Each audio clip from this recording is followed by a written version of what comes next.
안녕하십니까. 마이바시의 회계 이야기 마이바입니다. 29번째 시간입니다. 오늘은 미청구 공사에 대해서 한번 살펴보겠습니다.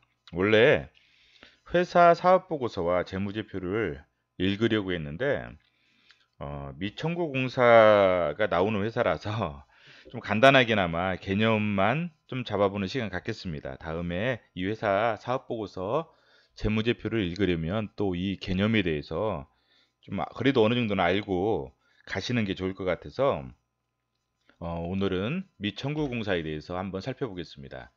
이 초과청구공사가 나오는데 이 초과청구공사는 미청구공사에 반대되는 개념이라고 보시면 돼요.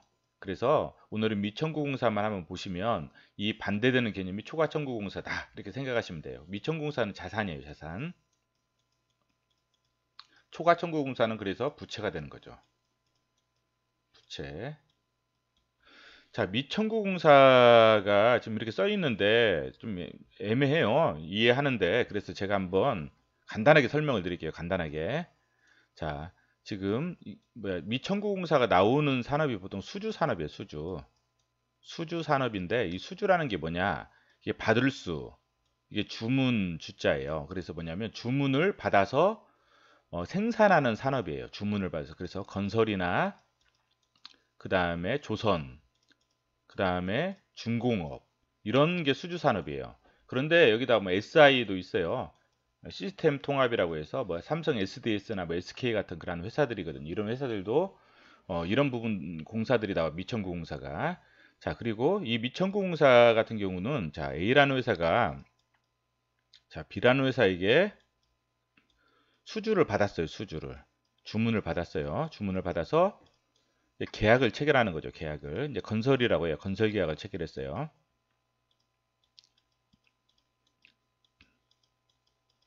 건설 계약을 체결했는데 자, 3년 동안 이 회사는 3년 동안 건설을 해요. 그래서 올해 건설한 게 1,000원어치 건설을 했어요. 1,000원어치 이만큼 건설을 했어요.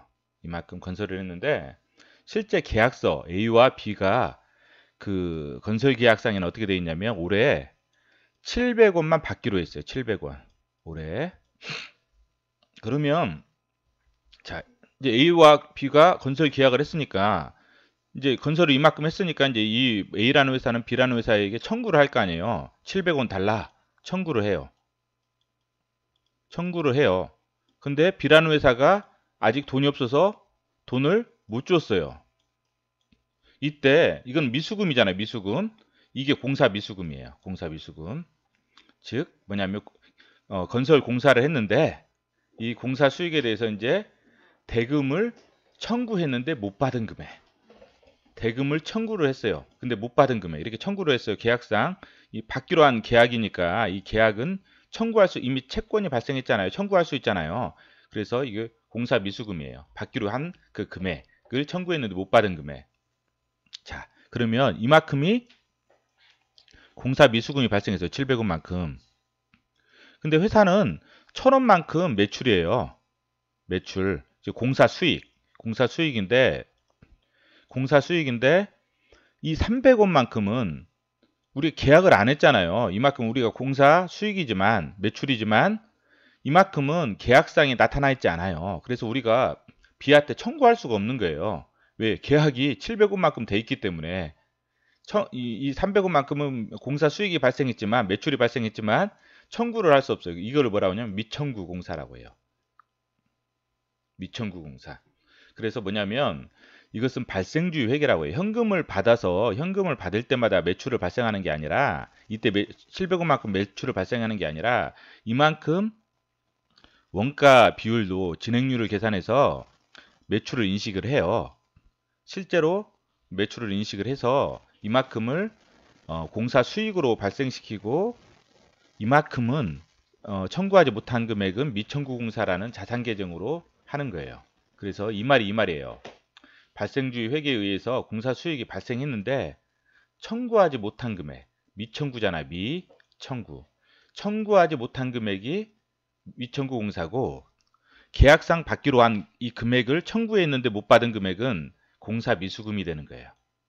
그래서 만약 미청구공사가 나중에 거래상대방이 대금을 청구하면 이게 계약상 이제 내년 되면 이제 청구할 수 있잖아요. 공사 미수금이 되는 거예요. 자, 여기서 그러면 대금을 청구한다는 의미는 어떤 의미냐? 이제 보통 이제 부가가치세법을 보면 부가가치세법에 보면 우리가 이제 그 대금을 이렇게 계약금, 중도금, 또 중도금, 잔금 이런 식으로 계약한 그 계약서들 있잖아요. 계약 뭐 이런 식으로 하거든요. 중도금, 2차 중도금, 잔금 이런 식으로 하면 각 계약을 받기로 한 대금을 받기로 한 그때 계약상 대금을 받기로 한 때에 세금 계산서나 계산서를 발행을 해요. 세금 계산서. 이제 아마 회사 다니는 분들은 아실 거예요. 세금 계산서하고 계산서를 들어보셨을 거예요. 이때 발행을 해서 서로 이제 주고받 A가 발행을 하면 B한테 주는 거죠. 그럼 B는 받는 거죠. 세금 계산서를. 그러면 이렇게 주고받는 게 청구라는 의미예요. 이때 청구한다는 거예요. 그게. 그리고 그래서 이제 뭐냐면 미청구공사는 뭐냐면 세금계산서를 발행하지 않는 거예요. 세금계산서를 발행하지 않고 공사 미수금은 뭐냐면 세금계산서를 발행한 거예요. 그래서 미청구공사는 세금계산서를 발행하지 않은 자산이고 공사 미수금 세금계산서를 발행한 자산이에요. 왜냐면 이 부분은 뭐 회계약책이 없어요. 회계약책이 없는데 그냥 좀 실무적으로 그 세금계산서에 대한 개념을 많이 아시니까 한번 이렇게 좀 아시는 개념으로 한번 잠깐 설명을 해드렸어요. 자, 사례를 들어서 한번 설명해 볼게요. 사례. 지금 제가 보려는 회사가 보니까 조경건설이 있더라고요. 그래가지고 한번 이걸로 한번 해봤어요. 원래 제조 도소매인데 조경건설이 또 있더라고요. 조그만하게. 그래서 한번 이걸로 해봤어요. 조경건설을 하는 회사인데 A라는 회사가 조경건설을 하는 회사인데 2016년도에 2억 원을 수주를 했어요. 조경건설을. B한테 2억 원을 수주를 했어요. 2억 원을. 그래서 계약서 내용이 이렇게 돼 있어요. 2016년도에 계약금 2천만 원 받고 2017년도에 중도금 4천만 원 받고 2018년도에 잔금 1억 4천만 원 받기로 했다. 이제 이렇게 돼 있어요. 그래 계약 기간은 이렇게 되고 근데 이제 이 회사가 A라는 회사가 그 조경건설 이 현장의 원가를 한번 추산을 해봤어요. 앞으로 들어갈 원가가 얼마냐? 추산을 해보니까 과거의 어떤 경험이나 뭐 여러 가지 자료들, 뭐 견적서 그런 거를 봐가지고 추산을 해보니까 원가가 한 1억 6천 정도가 발생할 것으로 추정을 했어요.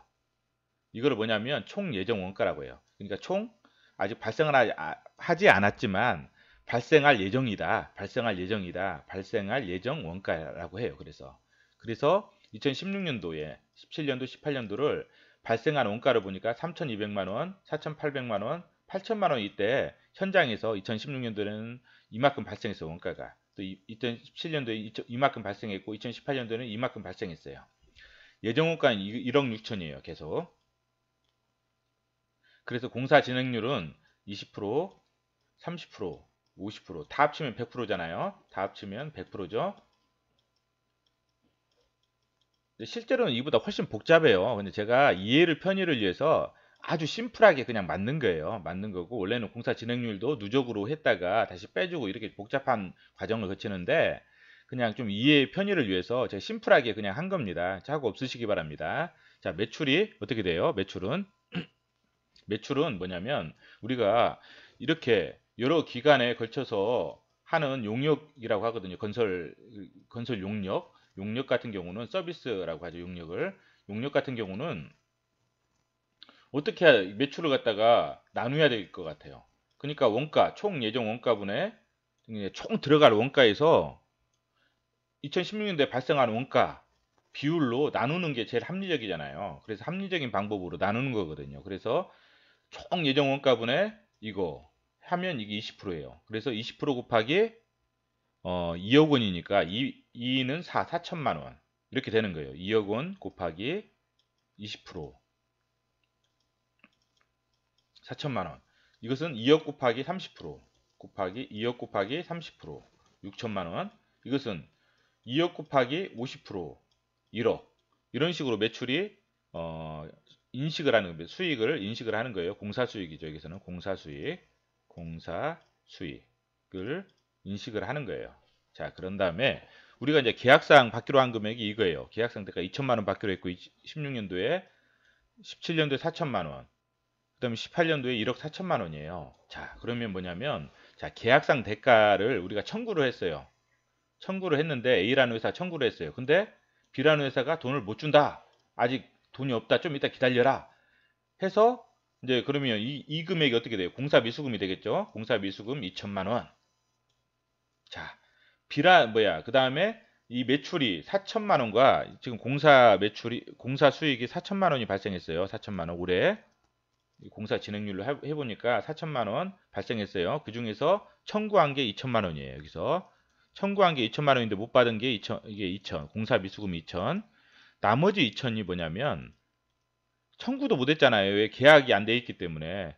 우리가 계약도 안 돼 있는데 계약서상에 2천만 원 받기로 했는데 4천만 원 청구하면 B라는 회사가 주겠어요? 안 주죠. 당연히. 그렇기 때문에 2천만 원이 공사 미수금이고 2천만 원은 미청구 공사예요. 그러면 B라는 회사 입장에서는 뭐냐면 이거 A잖아요. B라는 회사 입장에서는 말 그대로 지금 안 줬잖아요. 그럼 여기서 미지급금으로 잡히는 거예요. 매입채무로 잡히는 거고 여기 상품이겠죠. 예, 이런 식으로 매입채무로 잡히는 거예요. 이런 식으로 매입채무. 우리는 공사 미수금으로 잡히지만 여기는 매입채무로.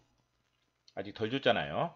매입채무로 잡히는 거고 이런 식으로 처리를 하는 거거든요. 자, 그리고 미청구 공사가 이런 개념이라는 거 한번 간단히 살펴봤어요. 그러니까 오늘은 초과 청구 그 공사는 미청구 공사에 반대되는 개념이라고 생각하시고 미청구 공사는 회계학 책을 읽어보면 도저히 좀 이해할 수 없는 단어들이 많아가지고 아마 이해하기 힘드실 거예요. 다른 어떤 글로 이걸 배우면 이해하기 힘들어요. 그래서 아마 이 설명을 이렇게 간단하게 개념만 좀 잡으시면 될 것 같아요.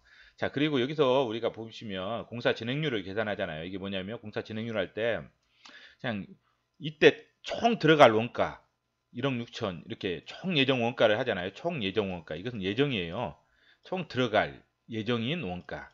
이 현장에 이만큼 들어가요. 예정. 추정을 하는 거예요. 추정. 그 다음에 발생 원가잖아요. 실제 발생 원가. 그럼 이 추정이라는 것은 어떻게 보면 이 추정이라는 것은 회사에서는 합리적으로 한다고 하지만 회사에서 조정하기 나름이잖아요. 조정하기. 그래서 추정을 좀 뭐랄까 이거를 갖다가 좀 총 들어갈 원가를 낮춰버리면 공사 진행률이 높아지겠죠. 분모가 낮아지니까. 높아지잖아요. 봐봐요. 이게 총 예정 원가가 1억 6천이 아니라 총 예정 원가가 뭐 한 1억이다.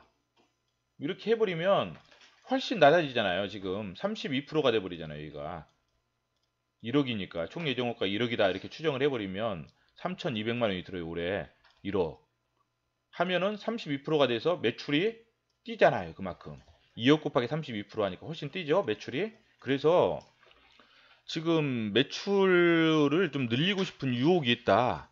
그러면 이 공사 진행률에서 총 예정 원가를 좀 건들면 충분히 이것은 좀 분식회계를 할 수 있는 가능성이 많은 거예요. 그래서 이 건설업체들의 어떤 투자가 쉽지 않아요. 왜냐하면 이때 많이 진행률을 계산하면 이때 줄어들어요. 매출이.